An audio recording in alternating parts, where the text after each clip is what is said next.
Welcome to the Data Storytellers podcast. Our guests are senior data practitioners at international businesses. The views that they share on the show are their personal ones and are not representative of their company's official positions. We hope that you will enjoy the show.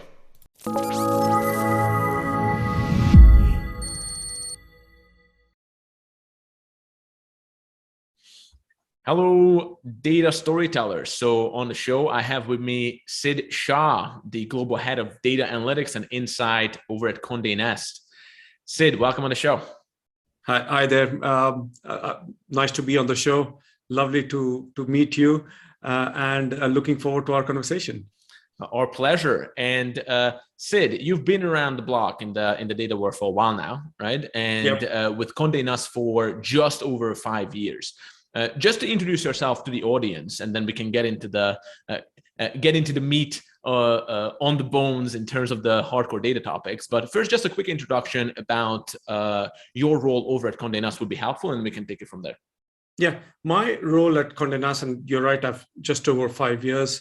My role at Condé Nast evolves around building data capabilities for the global business. Condé Nast, to those who don't know, is a media business, have brands like Vogue, GQ, Vanity Fair. My role started in London when Condé Nast was Condé Nast International, which was everything outside US. The business merged in the last 2 years, and we are now global with US and the international business. So my role revolves and being part of the data org in helping build data capabilities to help understand customer behavior, business performance, and produce and turn that data into insights and support decision makers in bringing operational efficiency or finding opportunities in launching new products. We also create data products within the organization, which are monetized internally and externally. So my role revolves around supporting the data org and driving the data initiatives forward. Mm-hmm. And do you know how old this data function is at Condé Nast? Maybe a little bit of background about the data-driven legacy of Condé Nast. Do you know much about that? Yeah, so I'll give you answer in two parts. So Condé Nast, when I started at the international business, there was no data function there. So we started the data function at Condé Nast International, the HQ. The mandate there was focus and support to our 11 countries, which we call markets, outside in London and outside the European region. In parallel, US, which was a separate business, Condé Nast US, they already had their own data function and the data org, well matured. With the merger with the US business in the last 2 years, we are now a global business, and we're taking all the capabilities and the functions that we have in the US and in the international business into one global data org that supports multiple markets and regions. So the answer is in two parts. The Condé Nast business also has an HQ and a market element to it. I sit within the HQ function where the data org sits. Mm-hmm. And what kind of capabilities are you building out right now? Of course, we can go into some details and the challenges and all that, but just in terms of the landscape that you're looking at right now, what are the major capabilities that are on the table now and you're building actively? Sure. So it's a lot of things, and I'll just give you a high-level overview. It starts from the basic data collection. So that involves the digital analytics data collection from our web properties. It involves social media data, where we have huge presence on. We are a digital-focused business now, and there is also an offline data element as well, which could be customer data, subscription data, and so on. So it starts from the data collection. The other capability that we have is warehousing this data and making it available for stakeholders for exploiting analysis. We have capabilities in machine learning and AI to create algorithms that supports a business function around recommendations, around customer analysis, around predicting and supporting our advertising business as well. Advertising is a huge function of ours, and we have a array of advertising data. So most of our data is used for supporting that function and the customer function as well. So an element of standard data org stuff, which is BI, reporting, analysis, recommendations, and so on. So it's quite a huge piece. I am with luxury of having great colleagues within the US and our India offshore business to support and drive all these initiatives. And when you joined 5 years ago, so what was your mission? First of all, what brought you into that role? So maybe if you could spend a few words on your background and what attracted you to the data world, and maybe some of the qualifications in that sense. And then what was your commission basically when Condé Nast reached out to you? Maybe you reached out to them, and what were the tasks? Yeah, so I'll start with what attracted me towards the data or the data role per se. I have been in the data and technology world for some time now, doing various kinds of data and analytics, from digital analytics, data collection, warehousing, developing products, digital products or data-related products. I was interested and saw the opportunity at Condé Nast, and the role attracted me. It's in two fronts. It's a well-known business within the media landscape and or the world, well-renowned brands.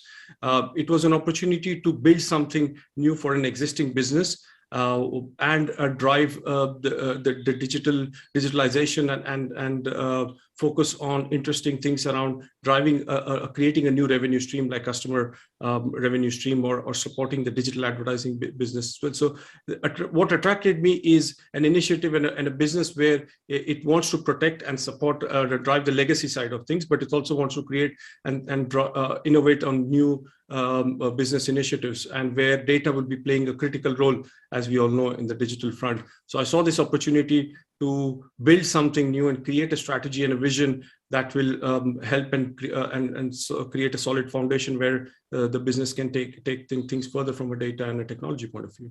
Mm-hmm. And what were the main milestones as your role evolved? And then as you mentioned, the business came together and now you have this group-wide role. What were the first milestones when you joined, and what led to your current initiatives really? Yeah, so main milestone is the standardization of technologies and on the data architecture, and even from a KPIs and metrics point of view,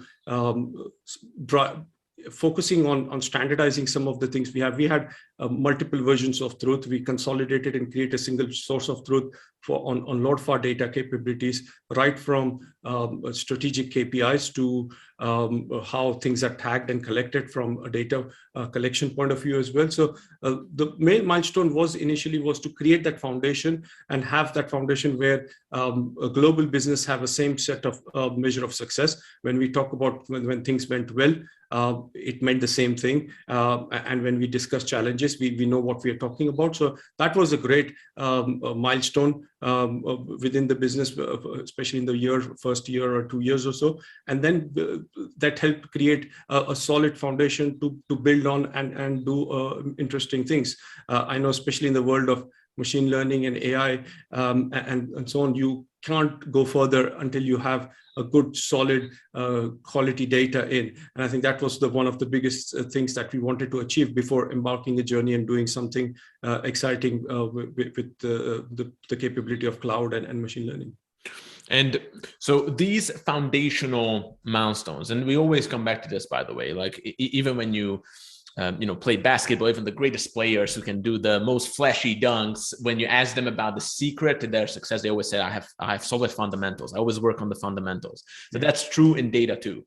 When you were working on those foundations, I imagine that there were challenges that were more technological and technical in nature, and maybe there were some challenges already about aligning the organization, but you tell me, I don't want to lead the witness too much. So when you were going through laying the foundations, what were the biggest challenges for you?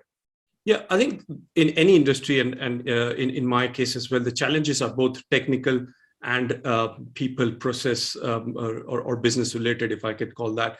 So you need to tackle as a data leader in both fronts. There are certain things that you can achieve with the technical side of things and have the technical understanding on where exactly the problems or blockers are. But it always starts with, what does success mean from a leadership point of view? What does from a CEO and a board level, what does success mean for them? How do you, as a data leader, translate that into metrics and KPIs? And technology comes in second in terms of helping you build and achieve a standard set of view for across those KPIs. So for me, the challenges were both. The challenges were also with 11 countries and multiple versions of the truth that we had at that point of time, which we consolidated and created a single version of truth in terms of metrics and KPIs. So I would say, yeah, those were the major challenges that we have. And I think that's pretty much in any data role, I would say, if it's a global in nature, or even if it's a single market in nature, across any industry, this would be a challenge that we ever have. Mm-hmm. And so with the technical role, with the technical challenges, I know that that's kind of like a thing on its own.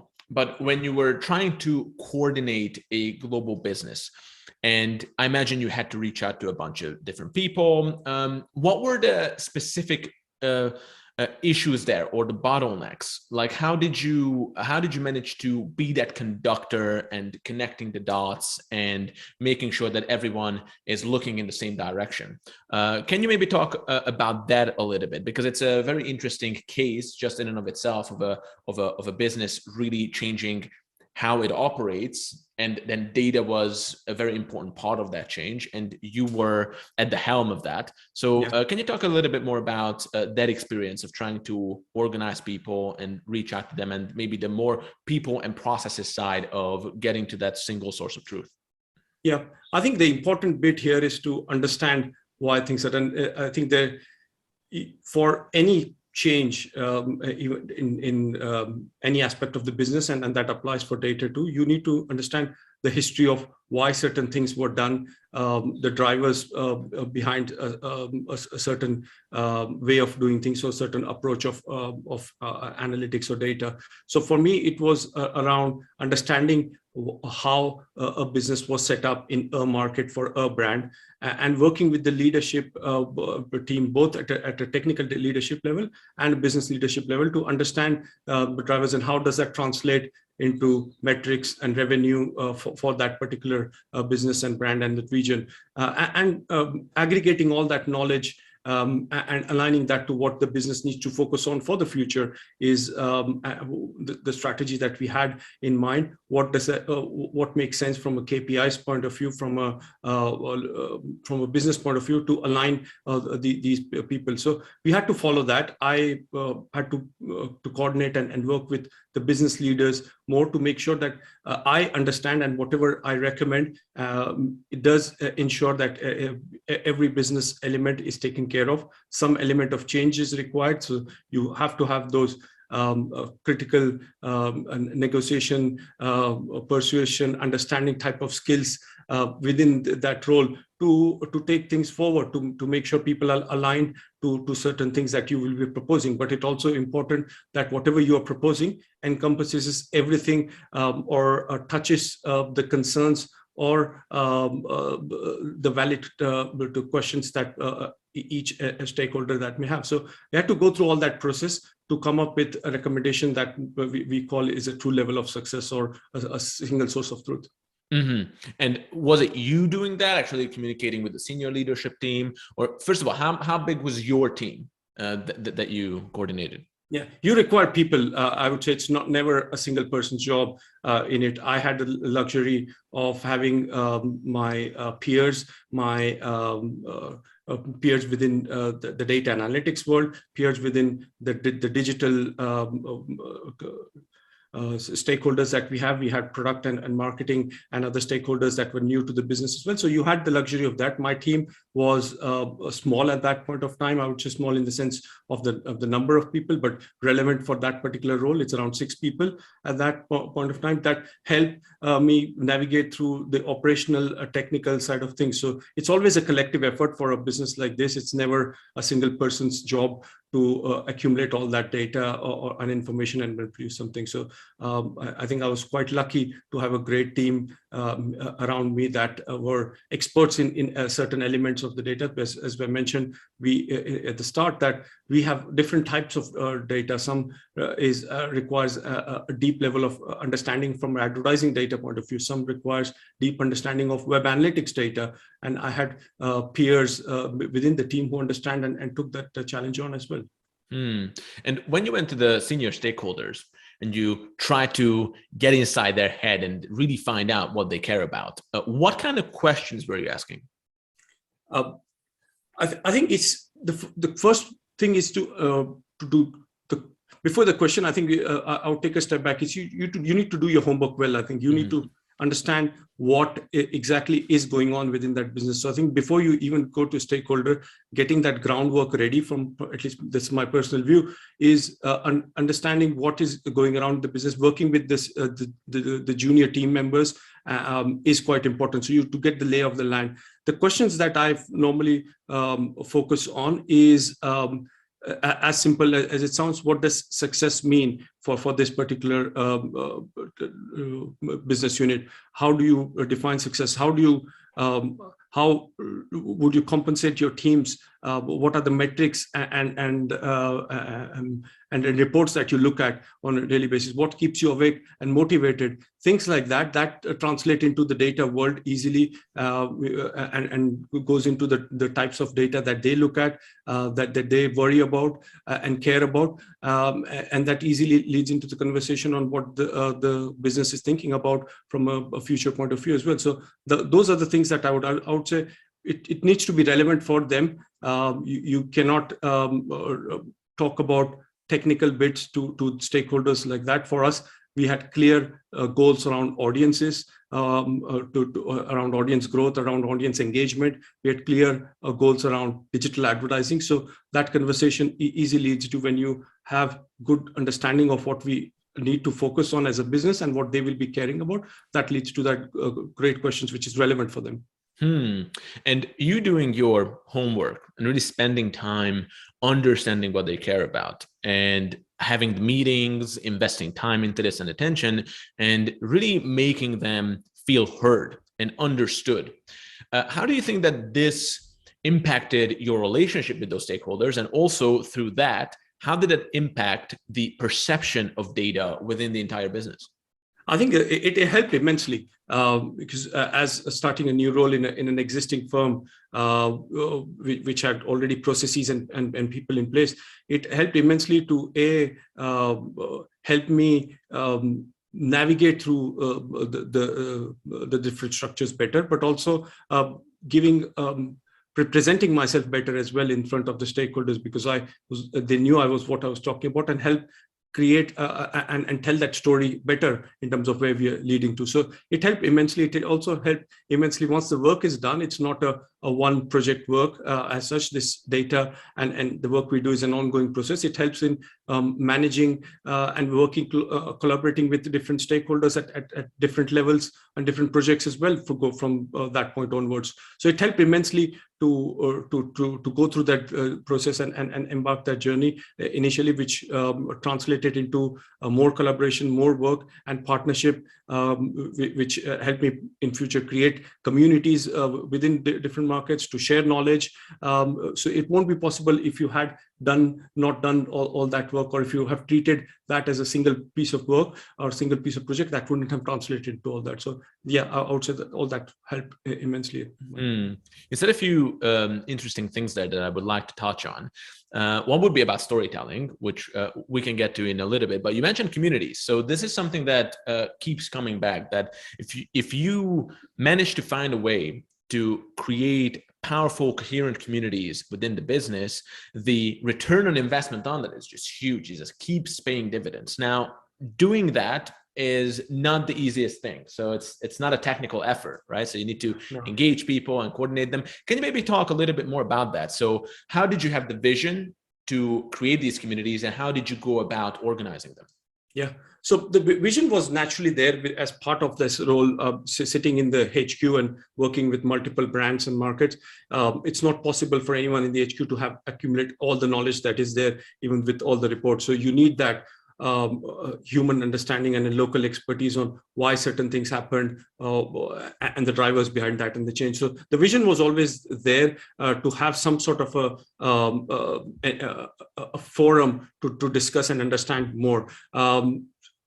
It happened with creating and working closely with these different individuals and stakeholders in this markets, where to understand what their challenges are and what their problems are and what they were trying to solve in various aspects of the business. When I talked through all that, I saw so many similarities between brands and markets, that they were talking about the same challenges, and even sometimes the same success stories. I think it also inspired me to create something where they can start sharing knowledge with each other, and maybe and my team being a platform to facilitate that. So that helped, all those helped me create a community which led to people talking about their success and challenges. And I would remind that we all were talking about the same success metrics, because that was also important. You cannot go and have a community where everyone is talking different languages. Mm-hmm. Yes, we had different talking different languages, but it's also from a data and metrics point of view,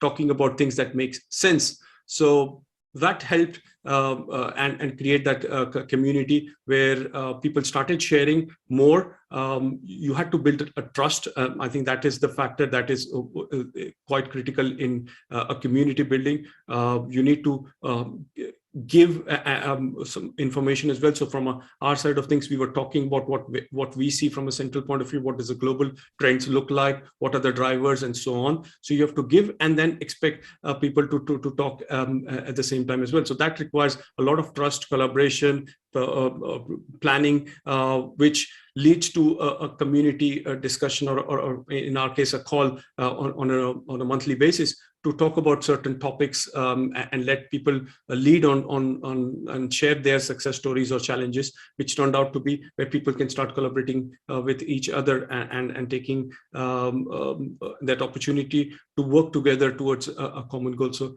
I would say community building is hard work, and it's sometimes outside the data and analytics remit. If you talk about data and analytics, you talk a lot about collection, reporting, analysis.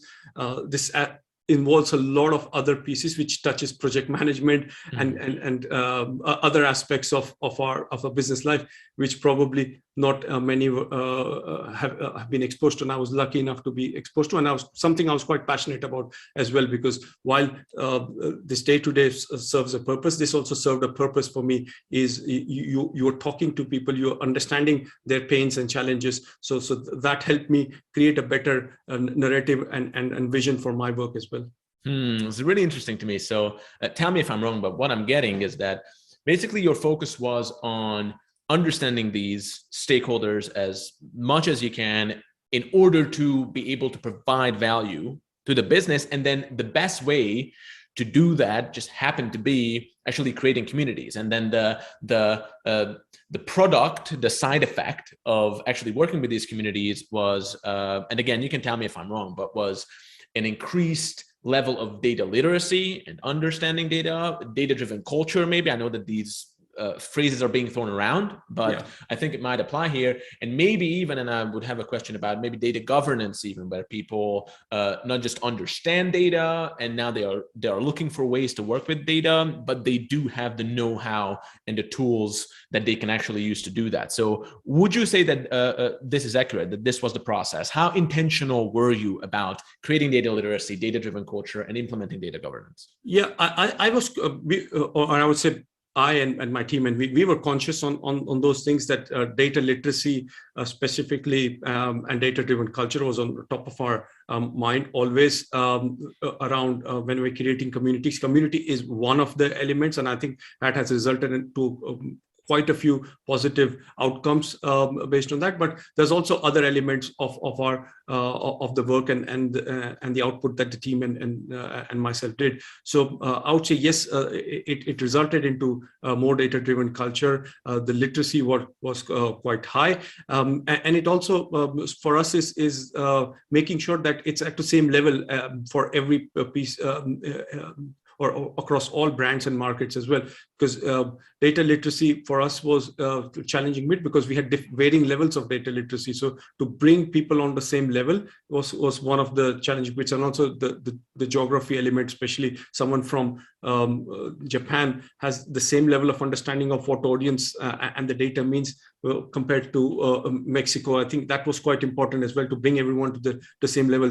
And sometimes the roles are also not same. They might come from a marketing data background. Some might come from a pure play data engineering background. So that was quite important for us. Governance, as you rightly touched upon, was also part and parcel of this. Data governance for us is important, and make sure that people understand how data is treated within the process of an analysis or even data sharing point of view is quite important. So yep, community helped a lot in doing all these things, but it's also all the other processes that went along within the teams.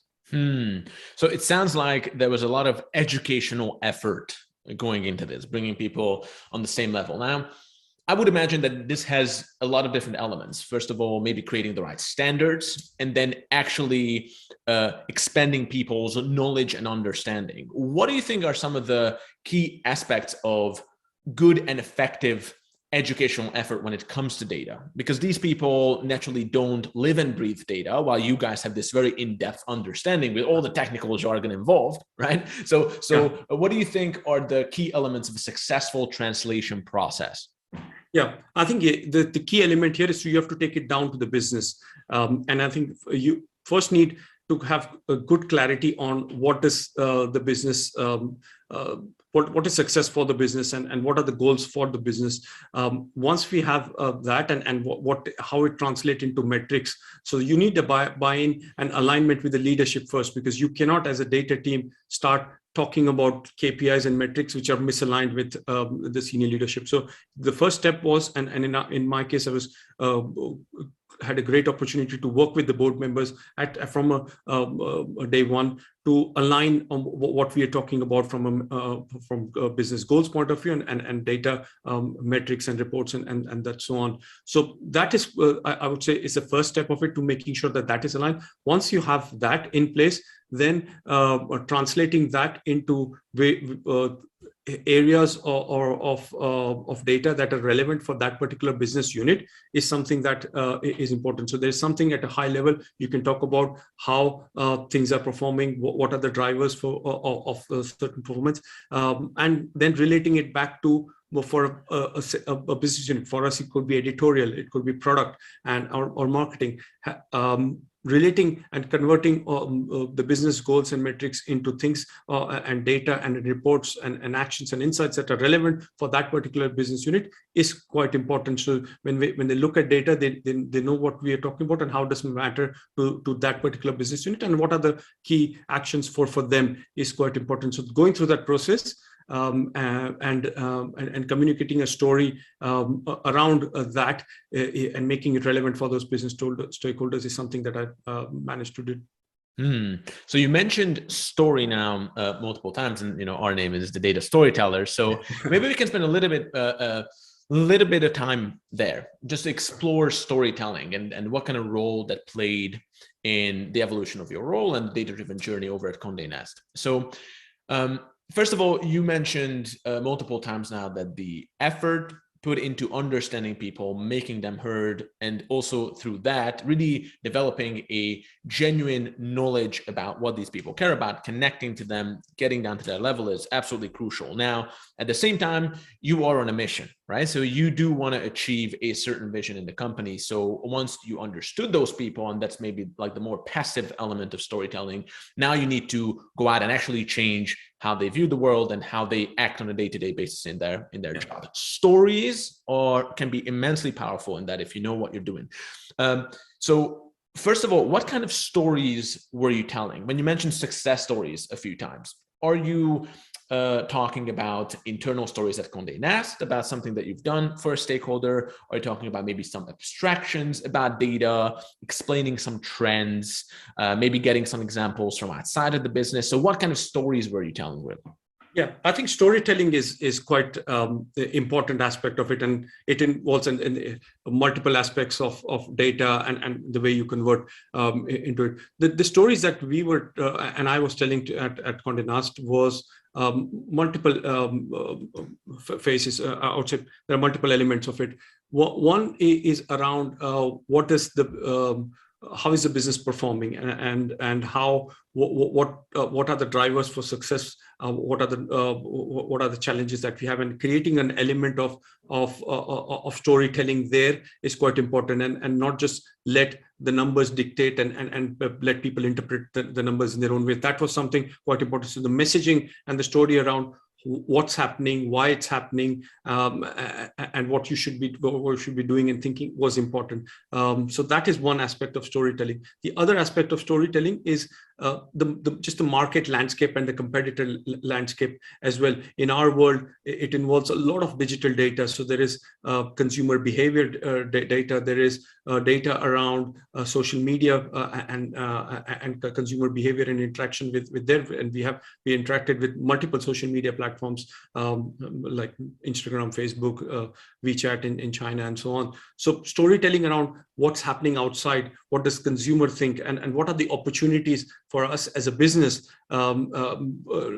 with this changing behavior and the landscape of this market. How is the consumer moving from one platform to another? How engagement on one platform is going higher, and how we should be thinking about a platform was quite important. So storytelling encompasses multiple elements. One is around, if I summarize it, is on the performance optimization side of things, on how business is performing, what we should be doing. So all elements of performance optimization, storytelling around customers, on what do we know about our customer, who's our customer, how can we, what do they like, dislike, and the third element is the opportunities, is what opportunities we have in the market and how the market landscape is changing. So all the storytelling helped create a better data literacy and even understanding the data better, and even curiosity to know what exactly is the data telling, where can I see this data, and so on. So you mentioned actually telling these stories about what's happening in the market and the opportunities for businesses. Now, whenever we talk about opportunities, risks come part and parcel, right? Yeah. So when you are trying to get that buy-in from the senior stakeholders, actually change their behavior, change their mind, and through that, their actions and what they want to invest in.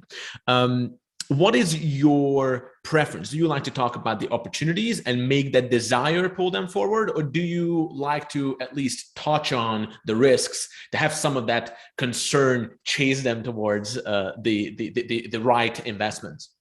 Yeah, I think it's mix of both, and it's again depends on the stakeholder to stakeholder and what is the objective of that storytelling. So if it's something critical for the business and that risk will affect the core of the business, obviously that will is something I'll prioritize and focus on those things. But if it's something else, then it will all I'll let the opportunity dictate what exactly is the message and what story should I be and how should I be narrating. I would let the data talk what exactly are the opportunities and risk within that. So for me, it's case by case basis and depending on what the outcome and project I'm aiming for. Mm-hmm. So you mentioned narratives when you're narrating something. So of course, you guys are in the data world, also in the company, you are the purveyors of truth. So you are the people who actually have the black and white real data and information about what's actually going on. Now, that's super important. At the same time, human beings do process stories in a particular way. So how do you calibrate it on your end when you're trying to convey a story? How important do you think the technical and statistical depth and accuracy of that story, and how important is maybe the more hard cognitive elements about people, relationships, business impact? How do you find that golden mean? Yeah, I think both are important, but you have to get the narrative right as well. And it starts with the audiences. Who's your audience and who are you telling the story? If it's within the analytics data or say highly literate people within data and analytics, then I think you can go down at a level where statistics can take over more than other aspects and the software aspects of business processes and people and so on. But if it's more for a senior stakeholder and more general business point of view, I think I would say that is most cases the story would start with that. Then I think it's about people, processes, and making sure that you get the narrative as simple as possible. Add an element of the technical bits of it to support on what type of technical analysis is involved or tools and methods that were used, but that is just at a high level from a storytelling point of view. We don't go into that detail for any business stakeholder. So I think from the way I see these things are there are tools, there are methods and outcomes. I think I focus on the outcomes. That is the narrating the story, get the message on what exactly we need to say, what does that mean on the impact for the business, and then worry about tools and technologies as a supporting element for people who are still curious and want to know what exactly had went on. Mm-hmm. So this is interesting to me because now you've been working mainly on the fundamentals and the foundations, right? And this is the way that a data leader can earn working on the more exciting stuff. What are some of the trends and technologies that you're most excited about right now in 2022, both in the context of Condé Nast, but also maybe just in the wider market? Yeah, I think that there are multiple trends I'm quite excited about. Obviously, machine learning, AI, I know cliche, a lot of people talks and it's very popular within the data and the general industry. I think operationalizing those elements more within the every element of the data processes is something that I'm quite excited about right now. It's been used in places around developing products, data, but even the basic elements of data cleaning and other elements of day-to-day work in small task level. I think those things that can be used and leveraged more. So I'm quite excited about potential from small processes to bigger impact with the use of ML and AI within an industry. So that's something I'm quite excited to see how it shapes. Obviously, with that comes in the governance and the data privacy side of things. I am quite keen and as a business, we are very focused on looking at that element and making sure that whatever we are doing is within the regulation space possible, and also from a data management point of view is something that we can manage and achieve. So that's something I'm quite keen and excited about, is making sure that the business understands and of what these regulations are and how this impacts in terms of their day-to-day, and we try and make sure that we take the privacy as a central piece of our data ethos as well. So that's something those two are the two things that I'm quite excited about from a 2022 point of view. And do you think that from the perspective of aligning stakeholders, changing that perspective and kind of nudging them in the right direction, will that be different with these new technologies? Because let's say when you build the foundations, you have a lot of other use cases from other companies. It's like more quote unquote common sense stuff, but we need to get our data in shape. We're not leveraging any value from the data. Now, when you already have that done and you're venturing into the more experimental side of technology, do you think that changes what your attitude should be? And how can you leverage your already existing successes that you put the effort in order to earn working with these more exciting technologies?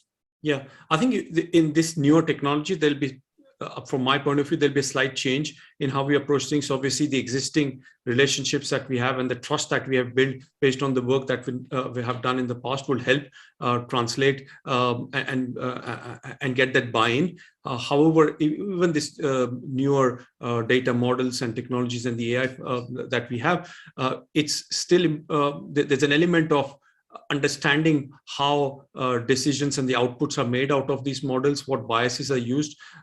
As a data practitioner, is important to understand that properly and to be able to translate that to the business in the most simplistic format as well. And I think that is still an evolving space within the industry. It requires a lot more effort to be able to translate in that way. So that is an element, is something that I'm quite keen to ensure that we able to do it successfully in how decisions are made when it's not an analyst making those decisions, it's a model making those decisions, and how we are taking care of all the elements of biases and explaining to stakeholder on the possibilities or risk within that.